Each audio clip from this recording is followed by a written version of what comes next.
last video's intro took 1 minute and 30 seconds, which is insane, so I'll keep this one brief. PvZ with vegetables part 2, but there's the bonus challenges. Let's see how it goes this time.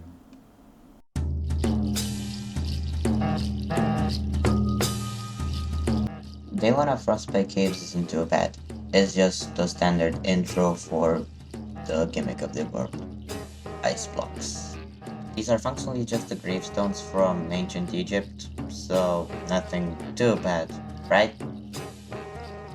Yeah, you're gonna see the other stupid gimmick. And no, it's not the sled tiles. I forgot to mention the bonus challenge of the world is gonna be to not use heaters.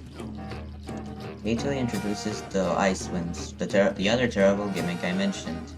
And yep, you can tell right here how terrible they are. So, what did you expect from the gimmick that literally freezes your plants?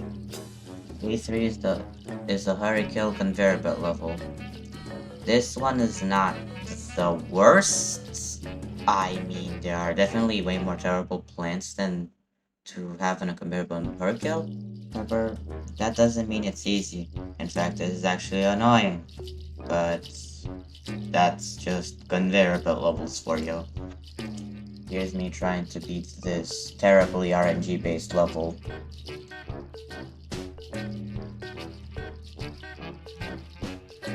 And day 4 is where I tried to use a split piece strategy to get rid of the ice blocks. But yeah, that doesn't really matter if the split piece themselves are gonna get frozen. So, in hindsight, that was just a bad business decision. Day 5 is an impossible conveyor belt level without vegetables, so that gives me some time to talk about the rules of the challenge. Which is, to beat the game without plants that are explicitly vegetables. So that means plants like pea shooter are allowed because pea shooter isn't a vegetable. However, plants like pea pot, which is just peas that shoot peas, that's banned. Also, there are some other pay-to-win rules, which are basically the norm for PvZ challenges because that makes them too easy. Day 6 introduces Hunter Zombie, and he's about as annoying as you'd expect. He's not worse than the Ice Winds, I think, so he's kind of on par. Day 7 is just a standard level, nothing to really talk about here. And Day 8 is an impossible conveyor belt level. Second one in like 3 levels. What is this? Day 9 introduces Dodo Rider Zombie, and that's about it. He's not even that annoying.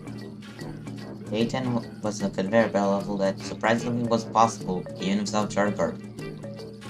Day 11 picks most of our plants for us, and I mean, look at this. This is not how you beat a level. I tried to beat this level without Snapdragon, but I just think that's not gonna happen. Main offender for why this is happening is Sunshroom. If that was a sunflower, I think we would have beaten the level with a combination of Repeater, Cherry Bomb, and Tallnut. How did I get 2 awful levels in a row? This last stand is brutal. And that's mainly because the frost wind is just relentless here. Day 13 may have gargantuars, and we don't have lawnmowers, but I mean, they're still manageable. This level took like a dozen restarts for no reason. It doesn't even have ice winds, so I can't blame anyone besides me.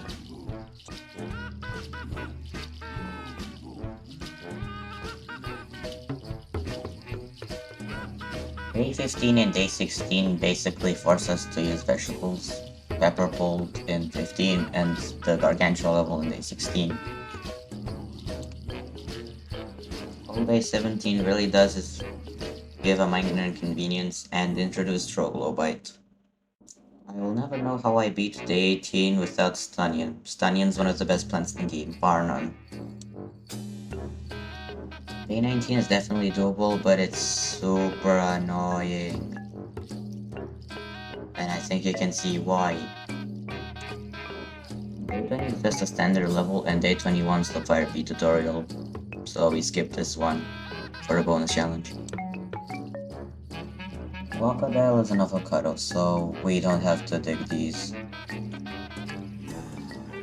Who thought it was fair to just put snowstorms on the charge guards? Wait, Day 24 introduces Weasel Hoarder, who somehow is not as bad as Chicken Wrangler. I think it's just because the weasels are slower and you can do them, and the melon folks can get rid of them easy. Day 25 is the Rudolbega tutorial, skip. Day 26 is a level that's just standard, skip. I tried everything to prevent using the Rotobegas, but it's just not happening. It's way too tight of a limit.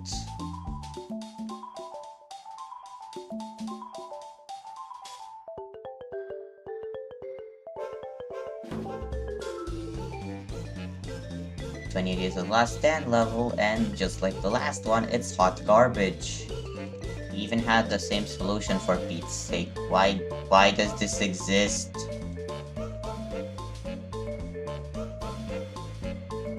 It is statistically possible, but a human isn't getting these odds. And I don't know how to test this game, considering it's a mobile game, but I think it's possible.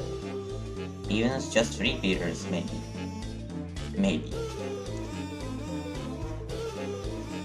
And that's all of Frostbite Caves. I'm honestly shocked that I beat this with the bonus, mostly with the bonus challenge. Considering this world has one of the worst gimmicks, and all of its plants are vegetables.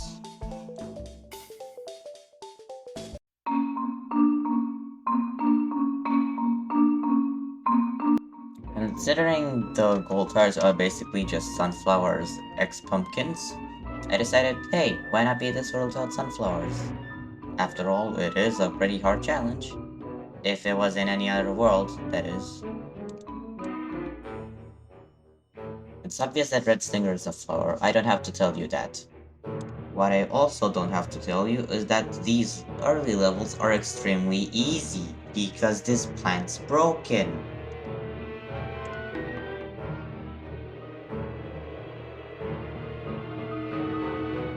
I almost forgot to tell you that I'm only using straight shooters, so excavator zombies gonna be a massive pain. Technically it's possible to beat him with only split keys, but that's just stupid and annoying. First off, AKE is somehow based on a fruit, even though I can swear that's a flower. And second off, I had to re-record Lost City because I lost a lot of footage. Yay! Walnut is the best plant in this world. It activates Coltas for a very cheap price, and it blocks most zombies. Not Excavator because he is the dumbest zombie ever.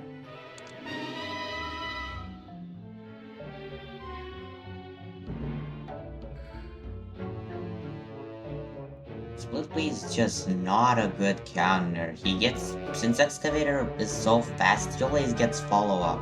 And if he is behind somehow, he has high enough HP to survive for a long time. Honestly, I thought this level was gonna be very hard since it's based around stalling with Puff-Shroom and Iceberg, but it's somehow possible with half the plants. Not the first time a level is possible, so only half the plants, but I digress.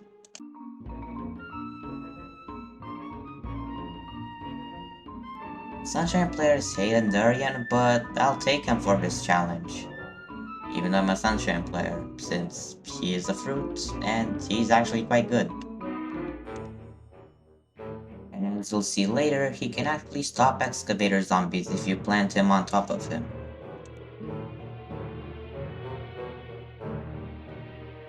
We fill in the gaps of Day 10 and Day 11, which are just standard levels with nothing to talk about. I'll just tell you something random I found about Bonk Choy, and Toadstool will come later.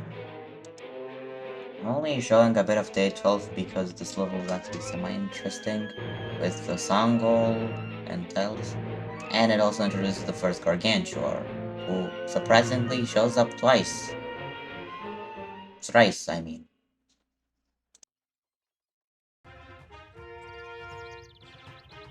Oh, hello there. Are you Day here 13 to is just get a you? standard conveyor belt level. You have to use melon pull. You have to break the bonus challenge, but that's about it. At least it's something different. Don't ask me how I beat this level. I'll beat this level without the sunflowers. Like, Jesus, is this level easy? 15 is a protect the endangered AKEs level, and excavator is garbage in this one. That's because the AKE on the top is just far enough to where it kills the excavator before it digs it up, whereas the bottom one dies. Who designed them this way? It's not asymmetrical. In a world where every plant is usable, it's very obvious that you can be Gargantua levels. A17 introduces Importer, but he's basically countered by a regular strategy, so yeah, he's not important. A18 introduces the first non-vegetable stalling plant, which is Stalia. Not that good, but still something. Oh yeah, I forgot.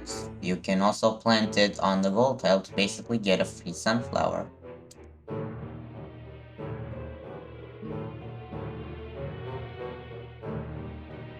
Wow, does squash have some weird origins? Day 21 is a forced toadstool level. He's the coolest sun producer, but he's also a vegetable. And a mushroom at that. First off, really, only two plants. Second off, see, it introduced this gimmick like at the second half of the world. What is this? Who designed this game? A23 introduces Relic Hunter, and he's basically Swashbuckler if he was a Oh, buckethead. hello there. Are That you here to get you? isn't the worst thing since Endurian and Walnut is primary strategy. However, he can still have his moments where he is so irritating. This level is somehow easy in spite of Relic Hunter and Parachute who basically teleport to column 4. Day 25 introduces Gold Leaf, which very slightly worries me. It very slightly worries me because the game now expects us to make gold tiles. It must have some lures, but that's besides the point. One would think that this level that only has one gold tile would be very hard, but surprisingly nope. It is very tame because of this limitation, which I was not expecting. Day 27 introduces Turquoise Skull Zombie. He is dangerous, but he's also kinda introduced too late to be a threat. In day 28, kind of introduces trap tiles in a cool way, but it is still just a standard level. And so is day 29. Finales in these worlds that are gonna always be a hit or miss. That's just an inevitability. The mole colonies don't really make day 30 the worst, but they do make it harder than any other level, so it gets a mention here. Day 31 is actually kind of a cool gimmick level with magnifying glass. It's easy and kind of a boring finale, but that doesn't matter, it's still cool. Day 30 is technically a hard level, but I'm just gonna take my time talking about Zomboss and his evolved strategy. He now only uh, kills one row of plants and zombies, so that means he gets 50% double the income of zombies. He also now sends Oh, bug hello zombies who there. are Are immune to you set here fire to get tiles, you? and also trap tiles, and also parachute zombies who trigger the trap tiles and effectively killing half your defense. And that concludes Lost City. This world is definitely a step down from the previous world, which had a very, very cruel gimmick, and it gives us a bunch of new plants that we can use later.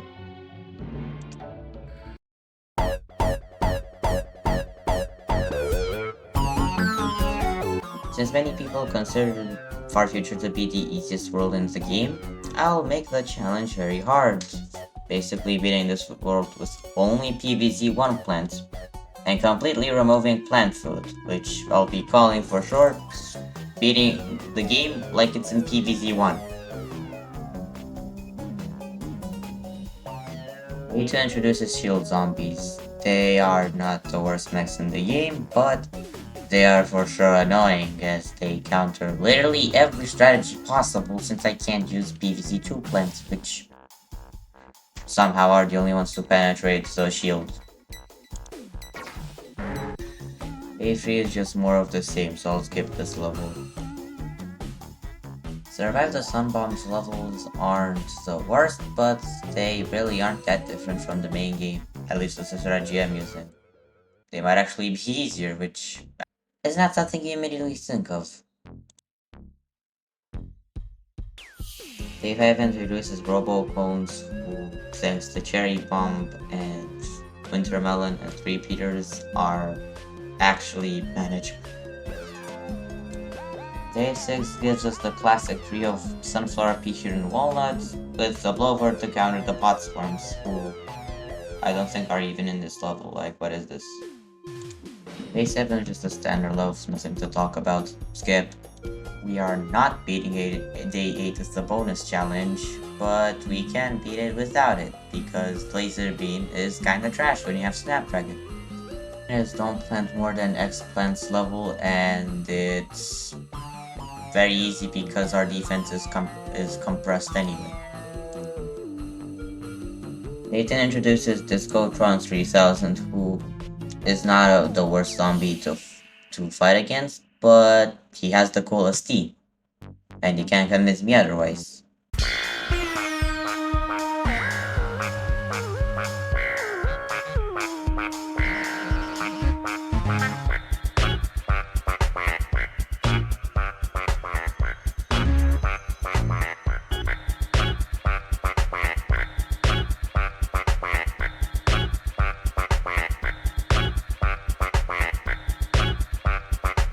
The unfortunate is that don't spend more than X sun level and it's fine. It took a bit to find the solution, but they're just puzzles.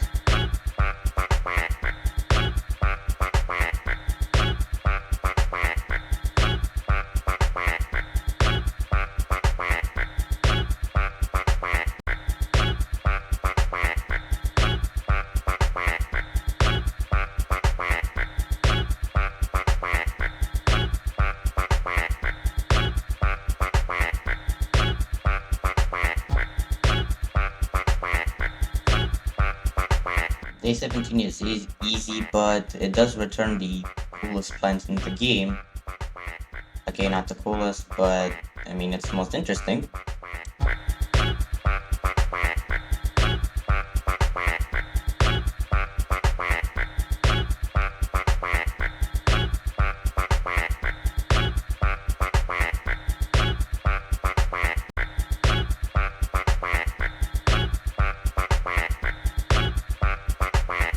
Day 18 introduced Mecha Football Zombie, who isn't really that much of a threat, and Day 19 is a Sun Bomb level.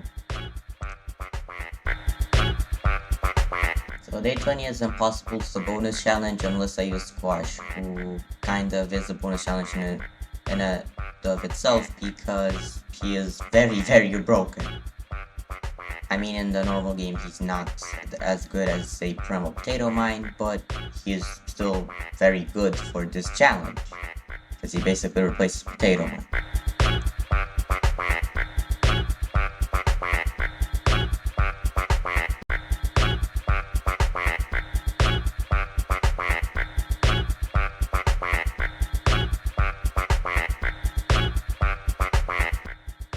This level is very close.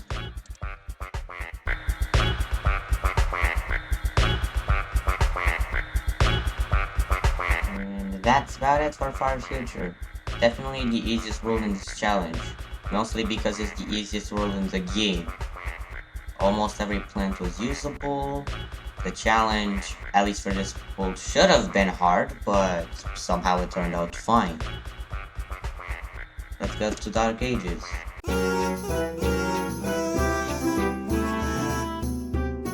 As you could see by the funny image I put there, I was expecting the absolute worst from this world.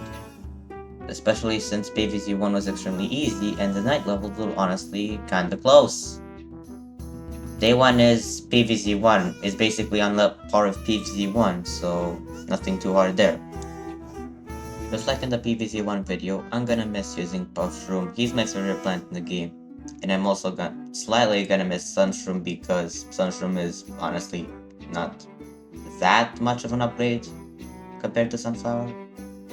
The Sungraves obviously still carry this run, like if they weren't Sungraves, these levels would be like 50 times harder. And also Plantfoot Graves. And Plantfoot in general, like, I'm not beating this world like in PvZ 1. But I am beating this world with only PvZ 1 plants. Next reintroduces Necromancy, and yeah, this ambush is very, very awful. Especially when I can't use Gravebuster, the other bonus challenge, because I keep forgetting to mention them. That's on me. Nightfall is the first impossible level of Dark Ages. As the second world that has every plant banned, this is the norm. Day 5 introduces Jester Zombie, and I don't know what the developers intended on his code. He can't reflect split piece projectiles when firing them from the back, because I guess he was programmed to be immune to what both Parasol and Excavator are. And since Excavator doesn't reflect projectiles from the back, and neither does Jester.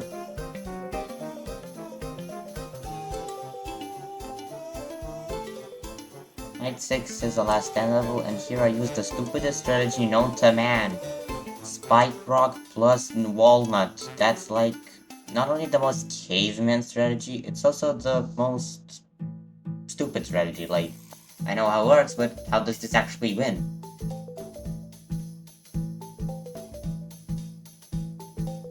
Night 7 introduces Night Zombie, and he is okay. I mean, he's just a stronger Buckethead, so he's basically just another cherry bomb dump. And Bucketheads are kinda cherry bomb dumps anyway, so he's not that important. Bruh. Why do the evil potions exist? They just make everything more annoying. They still like the cherry bombs and walnuts. Why does this exist?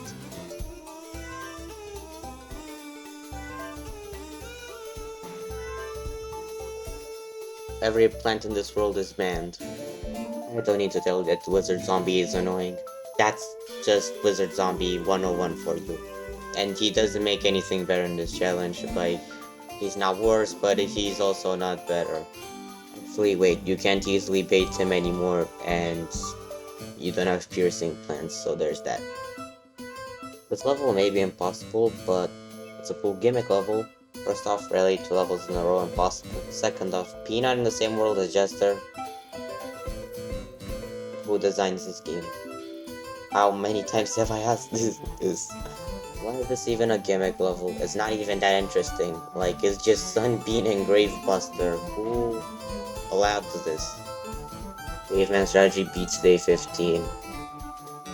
After 3 impossible levels, this. And just disappointment. Zombie is the worst zombie bar none. He basically turned basic zombies into PvZ 1 football zombies. Who allowed him to be in the game? And to the surprise of literally 0 people, this level went horribly because King Zombie was just endlessly spawning night zombies who were draining cherry bombs. I had to use the squash card to beat King Zombie because he is objectively the worst zombie in the game. He beats basically every zombie besides dinosaurs who aren't even zombies technically. He beats Fisherman, Octo, Surfer, every zombie in the game. Maybe besides a couple of expansion ones.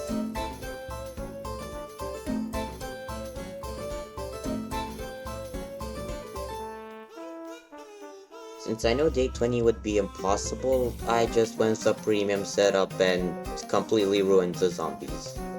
Since day 20 is impossible, we have reached the end of the Dark Ages, and thus the end of this video. I'm kinda bad at outros, so I'll just say please like and subscribe. It only takes like 4 seconds and it helps me out a ton. Hope you have a good day.